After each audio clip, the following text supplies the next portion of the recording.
오늘이 11월 1일입니다. 그러니까 어제가 10월 31일이 되는데 10월 31일은 종교개혁 기념일입니다. 지금으로부터 503년 전에 일어났던 종교개혁을 기념해서 매년 10월 31일을 기념일로 정하고 우리 교회는 그 31일이 되기 직전의 주일을 종교개혁 기념주일로 지킵니다. 지난주에는 선교사님을 모시고 말씀을 듣고 선교 보고를 받았기 때문에 종교개혁과 관련되어진 말씀을 전하지 못했지만 이제 우리가 이 종교개혁의 중심이 되는 복음, 그 복음을 어떻게 알고 있고 또 어떻게 전해야 되느냐 하는 이 부분에 대해서 오늘 말씀을 통해서 같이 한번 생각을 해보면 좋겠습니다. 먼저 지도를 잠깐 보겠습니다. 지도를 보시게 되면 이제 빌립보로 건너가서 빌립보에서 복음을 전하고 그 다음에 데살로니가로 가게 되어지죠. 그래서 지난주 말고 그 전주에 데살로니가에서 있었던 전도 활동에 대해서 우리가 같이 생각을 해보았습니다. 오늘은요 이제 그 데살로니가에서 왼쪽 밑으로 보면 베레아라고 하는 곳이 있는데 이 데살로니가에서 복음을 전하다가 시기를 하는 유대인들에 의해서 쫓겨나게 됩니다. 그래서 도망가듯이 이제 베레아라고 하는 곳으로 내려와서 거기서 복음을 전하게 되는데 이 데살로니가에 있던 유대인들이 베레아까지 쫓아오는 거예요. 그래서 거기서도 복음을 제대로 전하지 못하도록 무리들을 선동합니다. 할 수 없이 거기서도 또 쫓겨나게 되는데 너무 급한 나머지 이 바울 일행이 전체가 다 같이 빠져나오지 못하고 다른 사람들은 베레아에 그대로 있고 바울만 밤중에 도망을 가게 됩니다. 그래서 간 곳이 그 밑으로 쭉 보시게 되면 아덴이라고 하는 곳이 있죠. 오늘날의 그리스의 아테네, 거기가 아덴이에요. 이 아덴으로 바울 혼자 피신을 하여 오게 되어집니다. 보시게 되면 약간 붉은 글씨로 위쪽에는 마게도냐라고 표시가 되어 있고 그 밑에는 지금 화살표 되어 있는 데가 아가야라고 되어 있죠. 그러니까 위쪽 지방을 마게도냐 지방, 아래쪽 지방을 아가야 지방이라고 합니다. 우리나라로 하자고 하면 위쪽 지방 마게도냐가 충청도 이렇게 하면 밑에는 경상도 또는 전라도 이렇게 구별이 되어 있는 거예요. 그러니까 마게도냐 지방에서 복음을 전하다가 도망을 와서 아가야 지방으로 내려오게 되는 것이죠. 그래서 오늘 우리가 아덴에서 있었던 복음 전도 내용을 살펴보고 다음 주에는 그 밑에 있는 고린도에 대해서 한번 생각을 해보려고 하는데 오늘 이제 아덴에 대해서 우리가 생각할 텐데 이 아덴에 아주 유명한 것이 하나가 있습니다. 장소인데요. 아레오바고라고 하는 장소입니다. 이 아레오바고는 아레이오스 파고스 헬라어로 그렇게 되어 있는데 아레이의 언덕이라는 뜻을 가지고 있습니다. 그래서 이 아레오바고는 돌로 되어진 큰 평평한 언덕이에요. 사진을 보면 금방 이해를 하실 겁니다. 한번 사진을 보여주시죠.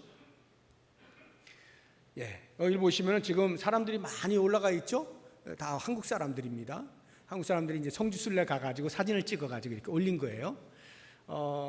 평평한 큰 돌이죠. 이런 큰 돌에 이제 사람들이 운집을 합니다. 이 아레오바고의 역할은 이제 공개적으로 회의를 하거나 토론을 하거나 아니면 재판을 할 때 여기에 모여서 하게 되어지는 겁니다. 그래서 어떤 경우에는 이런 공개 재판을 하는 장소로서의 고유명사로서 아레오바고를 사용하기도 합니다. 오늘날로 하자고 하면 고등법원 정도로 이해를 하시면 되는데 근데 꼭 재판만이 아니라 어떤 회의를 하거나 토론을 하거나 하는 경우에도 여기에 모여서 하곤 했었던 곳입니다. 여기에서 바울이 연설을 하게 되는데요. 오늘 우리가 읽은 본문의 말씀이 그 연설 내용입니다. 그런데 앞쪽을 보시게 되면 우리가 읽지는 않았는데 16절부터 21절까지에는 연설을 하게 되어진 발단이 되는 사건이 기록이 되어 있고요. 32절부터 34절까지 역시 우리가 읽지 않았는데 연설을 한 이후에 결과가 어떠한지에 대해서 기록을 하고 있어요. 그래서 16절부터 34절까지를 우리가 같이 한번 오늘 생각을 해볼 텐데, 먼저 연설이 있게 되어진 그 발단이 되는 사건을 우리가 한번 생각을 해보겠습니다. 이미 말씀을 드린 것처럼 바울은 혼자 베레아에서 도망 나왔습니다. 그러니까 일행들이 올 때까지 기다리면서 뭔가를 해야 되겠죠. 성을 돌아다녔습니다. 보니까 우상이 가득한 것을 보게 됩니다. 그래서 마음에 격분이 일어납니다. 16절을 한번 보시겠습니다. 바울이 아덴에서 그들을 기다리다가 그 성에 우상이 가득한 것을 보고 마음에 격분하여, 이렇게 돼 있죠. 우상이 가득했다. 지금 있는 곳이 아덴입니다. 아덴, 오늘날의 아테네. 그 당시에 헬라 문화가 꽃피고 있었던 그 시절이라고 우리가 생각을 해본다고 하면, 이 아덴이라고 하는 곳은 헬라 문화의 중심지입니다. 헬라 문화, 헬라 철학, 헬라 예술, 헬라 교육, 모든 분야에 있어서 중심지가 이 아덴이에요. 그런데 그렇게 문명이 발달한 곳에 상대적으로 우상이 가득했다. 조금 어울리지 않지 않나요? 부조화스럽잖아요. 문명이 들어오게 되어지면 미신적인 그런 종교적인 것들이 사라지게 돼 있잖아요. 그런데 오히려 우상이 가득했다. 오늘날 보게 되면 어떨까요? 오늘날 가장 문명국이라고 할 수 있는 나라 중에 하나가 이제 아무래도 미국이겠죠. 미국을 보시게 되면 실태가 사이비 종교 집단이 가장 활발하게 활동하는 나라가 미국입니다. 굉장히 아이러니하죠. 그렇게 발달되어진 문명 속에 그런 미신적인 종교 행위도 함께 활발하다 하는 것. 일본을 보세요. 일본도 선진국에 손 꼽는 나라 아니겠습니까? 그래서 잘 아시는 것처럼 일본의 우상이 개수로만 800만 개가 넘어요. 한 사람이 2개 이상을 섬기는 이러한 나라가 일본입니다. 그렇게 발달된 선진국인데도 불구하고 종교적인 부분에 있어서는 아이러니하게도 그런 미신적인 행위가 여전히 번성하고 있다. 그럼 이것을 우리가 어떻게 해석을 할 것이냐? 왜 이런 일이 있지?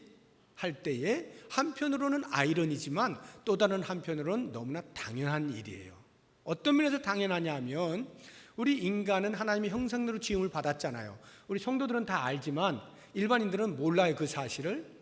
그런데 우리는 알고 있기 때문에 하나님의 형상대로 지음받은 사람은 하나님과의 관계 속에서만 자신의 존재 가치를 느끼게 되어지고 행복을 느끼게 되어지는데, 이것이 죄로 인하여서 하나님을 찾을 수 없게 되어버렸잖아요. 그러니까 그 하나님 찾지 못하는 것으로 인하여 발생하는 영적인 갈증이 모든 사람의 마음속에 잠재되어 있는 거예요. 알든지 모르든지. 그런 잠재되어진 것들을 충족시키기 위하여 사람들은 자기도 모르는 사이에 신을 찾게 돼 있는데, 그 신을 찾는 과정에서 하나님을 찾지 못하고, 그러다 보니 자기들이 손으로 만들어서 신이라 여기고 그 신과 함께 자신들의 마음속에 있는 영적인 갈증을 해소하려고 노력들을 하게 되는 것이에요. 그러니까 그런 면에서 보게 되어지면 사람이 교육을 많이 받았든지 많이 받지 아니하였든지에 아무런 관계없이, 문명의 혜택이 있는 곳이든지 그렇지 못한 곳이든지 관계없이 누구나 다 신에 대한 갈증이 있다는 것을 알게 되어지고요. 문명이 발달한 곳이라고 하면 아무래도 이성이 깨어져 있는데, 그 깨어난 이성을 가지고 신을 찾다 보니 신이 하나 가지고는 만족스럽지 못한 거예요. 그러니까 이런 신 저런 신을 다 만들어서 섬기게 되어지는 거죠. 이러한 우상을 섬기는 현상에 대해서 사도 바울이 이렇게 우리에게 표현을 해놓고 있어요. 로마서 1장 21절 이하를 봅니다. 하나님을 알되 하나님을 영화롭게도 아니하며 감사하지도 아니하고 오히려 그 생각이 허망하여지며 미련한 마음이 어두워졌나니. 22절 스스로 지혜 있다 하나 어리석게 되어 썩어지지 아니하는 하나님의 영광을 썩어질 사람과 새와 짐승과 기어다니는 동물 모양의 우상으로 바꾸었느니라. 이게 이제 모든 사람의 나타나는 현상인 것입니다. 그래서 하나님을 알고 있는, 참신을 알고 있는 바울의 입장에서는 그러한 모습을 보게 되어질 때에 격분이 일어나지 아니할 수가 없는 거예요. 의로운 분노가 일어나게 되는 거죠. 창조주 하나님을 알고 있는 사람, 예수 그리스도를 믿는 사람, 성령 하나님을 마음에 모시고 있는 사람으로서는 그러한 우상들을 보게 되어질 때 당연히 격분하는 거예요. 이게 자연스러운 반응인 것입니다. 그래서 하나님께서도요, 이스라엘 백성들, 당신이 선택한 그 이스라엘 백성들이 하나님을 온전히 섬기지 못하고 우상들에게 한눈 팔고 마음이 뺏기고 있을 때 그것에 대하여서 하나님이 단호하게 그러면 안 된다고 말씀을 하시는 거예요. 신명기 27장 15절 말씀 보겠습니다. 신명기 27장 15절, 장색의 손으로 조각하였거나 부어 만든 우상은 여호와께 가증하니 그것을 만들어 은밀히 세우는 자는 저주를 받을 것이라. 하나님이 너무 싫어하는 거예요. 우상도 싫어할 뿐만 아니라 우상을 만드는 사람, 우상을 섬기는 사람 너무 싫어하는 거예요. 그래서 저주를 받을 것이라 할 것이요, 모든 백성은 응답하여 말하되 아멘 하여라. 적어도 하나님을 섬기는 사람은 이렇게 해야 된다는 거예요. 하나님을 섬기면서 다른 우상들의 마음이 뺏겨서는 안 된다. 왜? 하나님이 극도로 싫어하시는 것, 극도로 혐오하시는 것, 역겨워하시는 것이 우상 숭배라고 하는 것입니다. 그래서 하나님의 아들이신 예수님께서 이 땅에 오셨을 때에도 역시 마찬가지로 하나님의 마음을 헤아려서 성전에 들어갔는데 매매하는 사람들이 있잖아요. 그 사람들을 노끈으로 채찍을 만들어 가지고 다 휘둘러 쫓아내버리지 않습니까? 의로운 분노를 일으킨단 말이죠. 하나님이 싫어하는 행위들을 하고 있는 거예요. 바로 이와 같은 마음이 바울의 마음에도 있었던 것이죠. 그렇다면 이것이 비단 바울에게만 있는 것이냐? 아니죠. 우리들의 마음에도 동일한 거예요.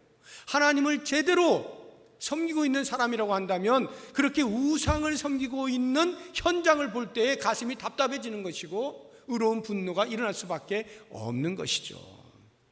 그래서 바울이 뭘 합니까? 복음을 전하는 거예요. 17절 보세요. 회당에서는 유대인과 경건한 사람들과 또 장터에서는 날마다 만나는 사람들과 변론하니. 바울이 늘 하던 대로 가는 곳마다 회당이 있는지 살펴서 회당이 있으면 거기 가서 먼저 복음을 전해요. 그리고 이제 장터에 갑니다. 저작거리로 나가서 만나는 사람마다 불특정 다수에게 복음을 전하는 거예요. 그렇게 할 수밖에 없는 거예요. 가슴이 타오르니까요. 그렇게 복음을 전하게 되어지는 것입니다.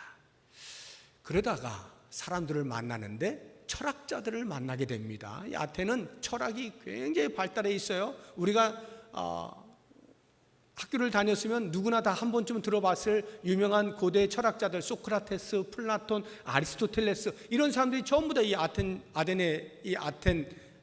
아테네 출신이거든요.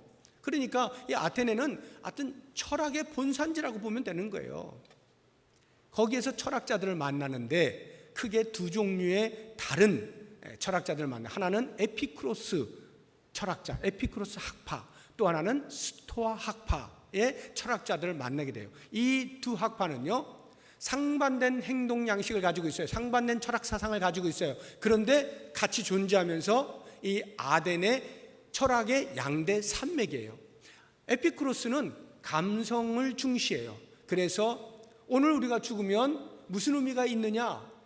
내일이 안 올지도 모르는데 오늘 즐기다 가자 해서 쾌락주의를 추구하는 학파입니다. 반면에 스토아 학파는 이성을 중시해요. 그래서 그렇게 살면 안 된다, 우리는 금욕하며 살아야 된다라고 하는 금욕주의를 추구하는 학파예요. 이렇게 상반된 철학사상을 가지고 있지만 아덴을 지탱하고 있는 두 기둥이에요. 이런 사람들과 만나서 바울이 복음을 전하는 거예요. 예수님이 우리의 모든 죄를 위해서 죽으셨습니다. 그 죽으신 예수님이 3일 만에 다시 부활하셨습니다. 이런 얘기를 하니 그 철학자들이 한 번도 들어본 적이 없는 이야기거든요. 이야, 이거 새로운 이야기인데 하고는 귀가 쫑긋해졌습니다. 왜 그럴까요? 그들의 삶은 늘 그런 것에만 관심을 가졌기 때문입니다. 21절을 보겠습니다. 모든 아덴 사람과 거기서 나그네된 외국인들이 가장 새로운 것을 말하고 듣는 것 이외에는 달리 시간을 쓰지 않음이더라. 그러니까 어떤 새로운 지식 없을까? 새로운 사상 없을까? 새로운 어떤 철학이 없을까? 거기에 온통 관심들을 가지고 있는 거예요. 그런데 바울이 그런 이야기를 하니까 이거 봐라, 새로운 이야기인데 하고 그 바울을 초대한 거예요. 야, 너 여기서 저작거리에서 이러고 있지 말고 아레오박으로 와. 거기서 우리 한번 공개 토론해보자. 이래서 초대를 받아가지고 바울이 아레오박으로 가게 되는 겁니다. 그래서 이제 오늘 우리가 읽은 그 본문의 말씀이 그 아레오바구에서 바울이 연설한 내용들인데, 바울이 이제 시작을 합니다. 시작을 할 때 그냥 처음부터 하나님 어쩌고 저쩌고 이렇게 한 것이 아니고 그들의 관심, 그들의 건지러운 부분, 거기를 긁어주는 거예요. 그러면서 접촉을 시도하는데 이미 우리가 본 것처럼 그들의 관심은 전부 종교적인 데 있는 거예요. 새로운 어떤 것, 이런 것에 있는 거예요. 종교심이 굉장히 많아요. 그것을 바울이 간파한 것입니다. 22절을 보세요. 바울이 아레오바고 가운데 서서 말하되 아덴 사람들아 너희를 보니 범사의 종교심이 많도다. 바울이 딱 본 거예요. 그 우상이 가득한 걸 보고, 신전이 가득한 걸 보고, 여기 지금 종교심이 엄청나구나, 이걸 알게 된 거죠. 그런 이야기를 해주니까 듣는 사람들이 제법 아는데, 우리를 아는데, 이렇게 하고는 이제 마음을 반쯤 열었을 거 아니에요. 그 다음 보세요. 얼마나 종교심이 많은지 23절 보면, 내가 두루 다니며 보니까 너희가 위하는 것들을 보다가 알지 못하는 신에게 라고 새긴 단도 보았다. 그러니까 이제 그 당시에 그 학자들 말에 의하면 아덴에 약 3만 개의 신전이 있었다 그래요. 그러니까 3만 개의 신전에 전부 다 뭐 신상들이 있고 이럴 거 아니에요. 거기에 이제 단들이 다 놓여져 있는데 그 단에 이름이, 이제 우상의 이름이 다 쓰여져 있는데 어떤 단은 보니까 알지 못하는 신에게라고 쓰여져 있는 거예요. 이거 누가 썼을까요?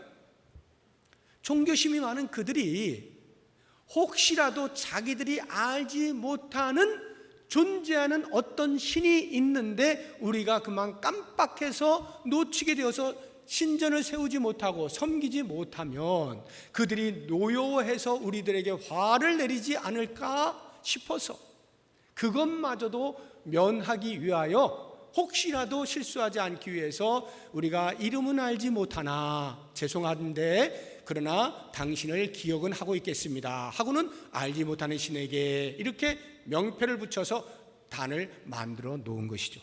그것을 바울이 보고는 이제 그것을 보고 이렇게 이야기하는 거예요. 내가 보니까 그런 알지 못하는 신에게조차도 여러분들이 섬기고자 하는데 그 당신들이 알지 못하는 신 내가 알고 있습니다. 내가 알고 있어요. 그래서 내가 그분을 소개할게. 지금부터 잘 들어보세요 하고 말문을 여는 거예요. 그러니 듣는 사람들이 얼마나 귀가 쫑긋 세워졌겠어요. 그래? 우리는 지금까지 누군지 모르는데 있긴 있을 것 같긴 하고 누군지 몰라서 그냥 이렇게 해놓은 건데 당신이 안다고? 한번 얘기해봐. 그러지 않았겠어요? 그때부터 이제 여호와 하나님에 대해서 이야기를 해나가기 시작합니다. 24절부터 29절까지 나오는 말씀이 여호와 하나님에 대한 이제 바울의 설명이에요. 그 첫 번째가 내가 소개하고자 하는, 여러분들이 알지 못하는 그 신은 창조주 신이십니다. 온 우주 만물을 창조하신 신이십니다. 이렇게 소개해요. 24절 보세요. 우주와 그 가운데 있는 만물을 지으신 하나님께서는 천지의 주제시니 손으로 지은 전에 계시지 아니하시고 만물을 지으신 분이시다. 이 말의 의미는요, 당시에 이제 듣던 사람들 가운데 제가 양대 산맥이 있었다 했잖아요. 스토아 학파들을 보게 되면 이들의 그 신론은 범신론이에요. 범신론이라고 하는 것은 모든 것이 다 신이 될 수 있다는 겁니다. 그래서 바닷가에 가면 바다의 신이 있어요. 수신. 산에 가면 산의 신이 있어요. 산신. 논에 가면 논에도 신이 있어요. 논신. 밭에 가면 밭의 신이 있어요. 밭신. 나무를 보면은 나무에도 신이 있어. 목신. 돌을 보고 야, 저 돌 저기 신이 있어. 그러면 속신. 이렇게 해서 모든 게 다 신이에요. 이게 스토아 학파의 신론입니다. 그런데 여기에 대하여 사도 바울이 정면으로 반박을 하는 거죠. 아니다. 저절로 있는 것도 없고 신이 여기도 있고 저기도 있고 그런 것 아니다. 온 우주 만물은 오직 한 분이 만드신 것이다. 그분만이 진정한 신이다. 이렇게 이야기를 해주고 있는 거예요. 깜짝 놀랄 일 아닙니까? 이것도 신 저것도 신 될 수 있을 거라 생각했는데 신은 사람의 손으로 만들어지는 것이 아니고 이미 스스로 존재하시는 분이다. 그리고 온 우주 만물을 창조하셨고 우리 인간도 만드셨다. 이렇게 선포하니 깜짝 놀랄 일이죠. 그렇습니다. 우리가 섬기는 하나님은 온 우주 만물을 창조하신 하나님이에요. 말씀으로 천지를 창조하신 분이에요. 우리는 그 하나님을 믿는 사람들이에요. 그러니까 사람의 손으로 만들어진 것들을 섬기는 여타 종교들과는 결을 달리하는 거예요. 같이 놓고 이야기할 수가 없는 거예요. 온 우주 만물을 창조하신 진정한 참신을 섬기는 자의 자긍심을 가지십시오. 자존심을 세우세요. 그리고 그 신을 믿는 믿음의 길을 분명하게 걸어갈 수 있길 바랍니다. 바울이 소개하고 있는 두 번째 알지 못하는 신, 그 알지 못하는 신은 바로 이런 신입니다 하고는 역사를 주관하시는 신이라고 소개를 해주고 있습니다. 그것이 26절에 나오는데요. 인류의 모든 족속을 한 혈통으로 만드사 온 땅에 살게 하시고 그들의 연대를 정하시며 거주의 경계를 한정하셨다. 이 말은 지금도 여전히 살아서 계속해서 인간의 역사에 관여하신다 이 말이에요. 이것은요 스토아 학파와 양대 산맥을 이루고 있는 또 하나의 학파인 에피쿠로스 학파에 대하여 큰 충격을 주고 있습니다. 이 에피쿠로스 학파의 신론은 자연신론이에요. 자연신론은요 신을 인정해요. 신의 존재를 인정해요. 그렇지만 그 신이 인간의 역사에는 무관심하다고 여기는 거예요. 그래서 인간의 역사에 대해서 건드리지 않는 거예요. 활동하지 않는다라고 보는 것이 자연신론이에요. 그런데 바울이 이야기하는 거예요. 아니다. 여호와 하나님은 온 우주 만물을 창조하시고 이제 그때로부터 손 놓으시고 뒤를 돌아서 자기 일 하고 계시는 분이 아니고 계속해서 우리 인류의 역사에 대해서 관심을 가지시고 우리와 함께 호흡하시고 함께 동행하시면서 우리의 삶에 개입하고 계신다. 그런 하나님이시다 라고 이야기를 해주고 있는 것입니다. 우리 하나님이 지금도 여전히 일하고 계시다고 하는 것은요 거시적으로 보면 국가적인 어떤 일들이 일어날 때, 세계에서 어떤 일들이 일어날 때, 지금 코로나와 같은 이런 일들이 일어날 때 그런 것들에 대해서도 여전히 하나님의 간섭하심이 있다라고 하는 것을 우리가 인정하는 것이지만 미시적으로 보게 되어지면요 한 개인의 삶에 있어서의 일상의 구체적인 아주 사소한 것들까지에도 하나님의 눈이 다 임하여 있다는 것이에요. 그러니까 이 말은 우리의 삶에서 다가오는 많은 사건들이 언제나 내가 원하는 방향으로만 일어나지는 않잖아요. 원치 아니하는 일들이 일어나기도 하고요. 피했으면 좋겠는 일들이 일어나기도 하고요. 그런 일들조차도 하나님의 간섭 속에 있다는 것을 우리가 인정할 때 거기에서는 놀라운 일이 벌어집니다. 어떤 일이요? 내가 미처 다 알지 못하는 것에도 하나님께서는 더 큰 계획을 가지시고 진행해 가신다. 이게 하나님을 신뢰하는 자의 고백인 거예요. 그러니까 지금 내게 일어나는 일들이 내가 감당하기 버거운 것들이 있다 할지라도 그래서 힘들고 어렵지만 여전히 그 속에서도 하나님의 일하심에 대한 인정 때문에 그 뒤에 있을 하나님의 일하심에 대한 기대를 가지고 오늘 하루를 버틸 수가 있는 거예요. 살아갈 수가 있는 거예요. 이게 신앙이에요. 신앙의 힘이 이렇게 큰 겁니다. 살아계신 하나님, 인간의 역사를 주관하시는 하나님을 믿는 성도는 바로 이와 같은 신앙함으로 살아가는데 그것을 사람들에게 알려주는 거죠. 그리고 사도 바울이 또 이야기하고 있는 너희가 알지 못하는 신, 그 신은 바로 이런 분이야 하고는 인간을 사랑하시는 하나님을 소개를 해주고 있습니다. 인간을 사랑하시는 하나님, 27절 보시겠습니다. 이는 사람으로 혹 하나님을 더듬어 찾아 발견하게 하려 하심이로되 그는 우리 각 사람에게서 멀리 계시지 아니하도다. 각 사람에게서 멀리 계시지 않는다는 말은 각 사람과 늘 함께하고 계신다 이 말인데, 왜 함께하고 계셔요? 당신을 찾지 못하는 죄된 인간을 향한 하나님의 지극한 사랑이에요. 어떻게 해서든지 그들이 하나님을 찾을 수 있도록, 하나님을 믿을 수 있도록 하기 위하여 끊임없는 사랑을 보여주시는데, 그 사랑의 극치가 예수 그리스도잖아요. 그리스도를 통해서 하나님을 알게 만드실 만큼 그렇게 끔찍이도 사람을 사랑하신다라고 하는 것을 보여주고 있는 거예요. 사람의 손으로 만든 우상들이 그 만든 사람들을 사랑할 수 있나요? 그 만든 사람들의 관심을 가질 수 있나요? 그 만든 사람들에 대하여 유익을 끼칠 수 있나요? 절대 그럴 수 없는 것입니다. 그렇기 때문에 바울은 이야기하는 거예요. 이제 너희가 알지 못하는 그 신은 다른 여타의 신들처럼 그렇게 취급해서는 안 된다. 이것이 28절 말씀이에요. 29절 말씀이에요. 이와 같이 하나님의 소생이 되었은즉 하나님을 금이나 은이나 돌에다 사람의 기술과 고안으로 새긴 것들과 같이 여길 것이 아니니라. 하나님께서는 하박국 선지자를 통해서 이스라엘 백성들에게도 동일한 이야기를 해주고 계셔요. 우리 하박국서 2장 18절 이하를 봅니다. 새긴 우상은 그 새겨 만든 자에게 무엇이 유익하겠느냐? 부어 만든 우상은 거짓 스승이라. 만든 자가 이 말하지 못하는 우상을 의지하니 무엇이 유익하겠느냐?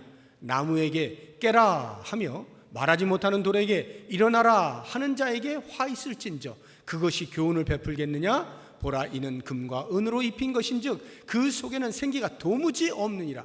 어떤 일도 할 수 없는 숨이 없는, 생명이 없는 것에 불과하다는 거예요. 그래서 그 다음 절 보시면 오직 여호와는 그 성전에 계시니 온 땅은 그 앞에서 잠잠할지라.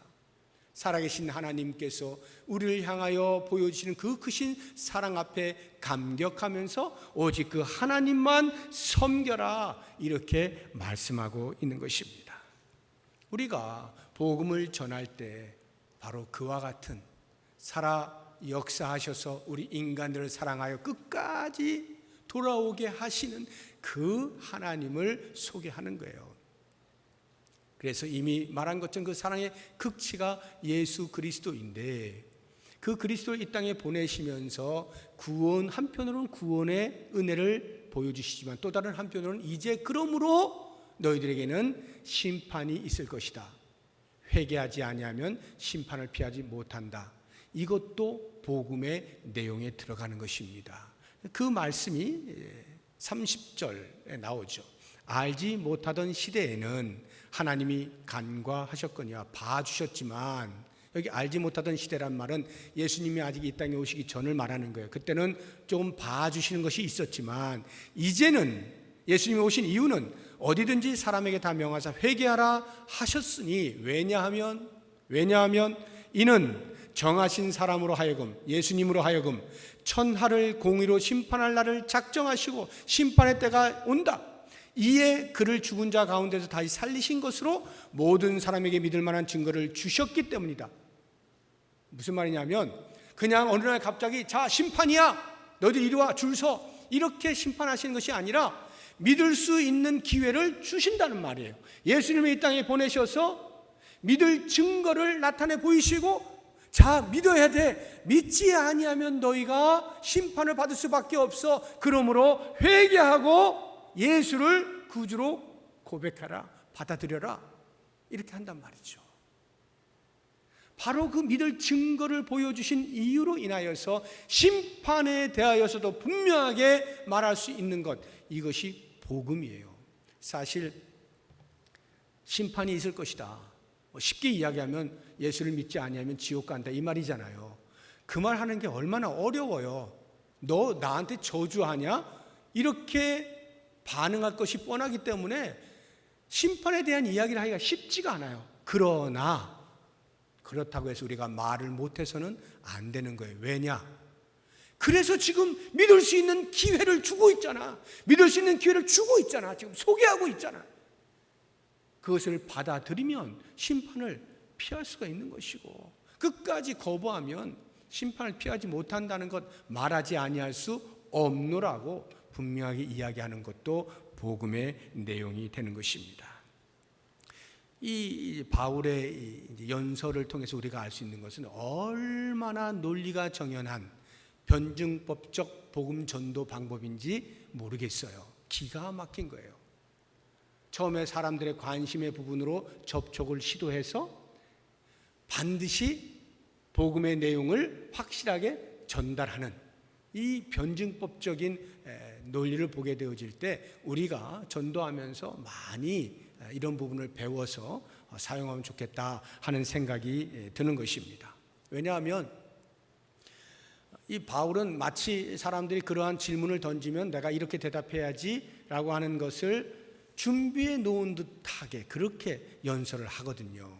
근데 실제로 우리가 복음을 전할 때 아무 생각 없이 그냥 누구 만나가지고 예수 믿어 이렇게 하는 것이 아니고, 어떤 이야기를 할지, 어떤 질문을 할지에 대하여 대답할 것을 미리 염두에 두고 준비하는 것이 중요한 거예요. 이게 사도 베드로가 우리에게 부탁하고 있는 거예요. 우리 베드로전서 3장 15절 말씀 보겠습니다. 너희 마음에 그리스도를 주로 삼아 거룩하게 하고 너희 속에 있는 소망에 관한 이유를 묻는 자에게는 대답할 것을 항상 준비하되 온유와 두려움으로 해라. 대답할 것을 항상 준비할 수 있어야 되는 거예요. 자, 이렇게 복음을 다 전하고 나니까 어떤 결과가 있었을까? 그 결과가 이제 32절 이하에 나타나게 되는데요. 저는 이 결과가 대단히 의외적이라는 생각을 하게 되었습니다.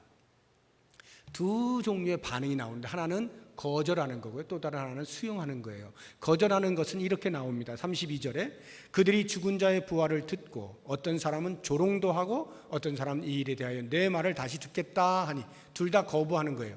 근데 조롱하는 것은 직접적으로 대놓고 거부하는 거고요, 내 말을 나중에 들을게 하는 것은 완곡하게 우회적으로 거절하는 거예요. 그러니까 관심 있어갖고 다음에 또 한번 와서 얘기해 주세요 이 말이 아니고요, 오늘은 여기까지 합시다 이 뜻이에요. 오늘 여기까지만 합시다. 다음에 또 듣죠 뭐, 관심 없다 이 말이죠. 이것을 우회적으로 이야기하는 거예요. 이런 거절하는 일이 있는가 하면 개 중에는 받아들인 사람도 있는데요. 34절 보세요. 몇 사람이 그를 가까이 하여 믿으니 그 중에는 아레오바고 관리 디오누시오와 다말이라 하는 여자와 또 다른 사람들도 있었더라 해서 최소한 3사람, 4사람 이상은 예수를 영접하게 된 것을 볼 수가 있어요. 그런데 그게 얼마나 소수인지 사람 이름이 기록될 정도로 소수예요. 제가 이미 말씀을 드린 것처럼 이 변증법적으로 논증하는 일에 있어서 정말 우리들에게 모범이 될 만한 완벽한 복음을 전했는데 막상 그것을 받아들인 사람은 소수에 불과하다 하는 이 결과를 볼 때에 매우 실망스러운 거예요. 그래서 어떤 목사님들은 이 부분에 대해서 이렇게 설교를 하시곤 해요. 그래서 복음 전하는 것은 뭐 기가 막히게 변증법적으로 이렇게 하나부터 10까지 쫙 다 한다고 해서 사람들이 잘 받아들이는 거 아니야. 그냥 예수 천당 불신족 하면 되는 거야, 이렇게 말씀하시는 목사님들도 계셔요. 뭐 예수 천당 불신족 한다고 해서 안 믿는 거 아닙니다. 그렇게 해서 얼마든지 전도돼요. 틀린 말 아니에요. 그러나 주의해야 될 게 있어요. 변증법적으로 하면, 이렇게 논리적으로 하면, 지식으로 논리적으로 쭉 하면 사람들이 아우 못 듣겠어 그러는 거 아닙니다. 지금 이 아덴에서 받아들이는 사람들은 그렇게 받아들였을 뿐이에요. 그러니까 지금 이와 같은 결과를 보고 우리가 바울의 전도가 성공했느냐 실패했느냐를 논한다는 것은 어불성설이에요. 성공 실패 자체를 논할 수 있는 장면이 아닙니다. 만약에 우리가 복음을 전했는데 복음을 전하는 행위에 있어서 우리가 실패했다, 하나님께 하나님께서 보실 때 야 너는 실패야 이렇게 하실 수 있는 것은 이런 경우입니다. 복음을 전해야 되는데 입을 닫고 전하지 않는 경우 우리는 전도자로서 실패한 거예요. 또는 복음을 전했는데 성경이 말하고 있는 참 복음을 전하지 아니하고 자기가 생각하는 대로의 내가 복음을 전했다. 변질된 복음, 왜곡된 복음을 전했다. 그러면 그 전도는 실패입니다. 또 다른 하나의 실패가 있는데 그것은 복음을 전했는데 그 전하는 것이 자기의 자랑을 위해서, 의시되기 위하여서, 종교적인 우월감을 가지기 위하여서 그렇게 복음을 전했다면 복음 자체는 그 사람에게 전해질는지 몰라도 적어도 전도자의 입장에서는 실패예요. 하나님은 실패자로 봅니다. 만약 이런 것이 아닌 복음을 전했는데 한 명이 반응했다, 두 명이 반응했다, 또는 한 사람도 반응하지 않았다, 이런 것으로는 실패라고 말할 수 없는 거예요. 전도자의 사명은 씨를 뿌리는 거지 거두는 게 아니에요. 거두는 것은 하나님이 거두시는 거예요. 우리는 씨를 뿌리는데 제대로 뿌렸느냐만 보면 되는 겁니다. 그러면 하나님께서 때를 따라서 우리가 알지 못하는 때라도 얼마든지 거두실 수가 있는 거예요. 지금 당장은 내가 복음을 전했는데 아무런 반응을 하지 않았다 할지라도 그 다음에 누군가가 와서 복음을 전했는데 그것으로 인하여서 마음이 열려서 받아들일 수도 있는 거거든요. 전한 자는 몰라도 하나님은 거두시는 거예요. 그러면 성공과 실패라고 하는 것은 눈에 보이는 현상을 가지고 말해서는 안 되는 거예요.